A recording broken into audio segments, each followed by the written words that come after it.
ابھی ابھی معلوم ہوا ہے توشہ خانہ 2 کیس کے 2 اہم گواہان کے بیانات سامنے آ گئے جنہوں نے اہم انکشافات کیے۔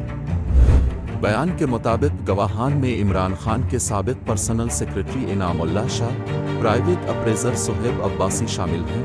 دونوں عمران خان اور بشر بی بی کے خلاف عدالت کے روبرو بیانات ریکارڈ کرا چکے ہیں۔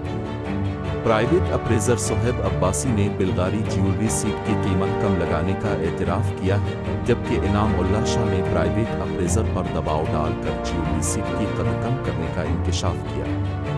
صہیب عباسی نے بیان میں کہا کہ بلغاری جیولری سیٹ کی تشخیص 25 مئی 2022 کو کابینہ ڈویژن کے سیکشن افسر نے سونپی تھی۔ انعام اللہ شاہ نے دباؤ ڈال کر بلغاری سیٹ کی 50 لاکھ روپے ویلیو لگانے کو کہا۔ انعام اللہ شاہ نے دھمکی دی اگر ویلیو کم نہ کی تو سرکاری محکموں سے بلیک لسٹ کر دیا جائے گا۔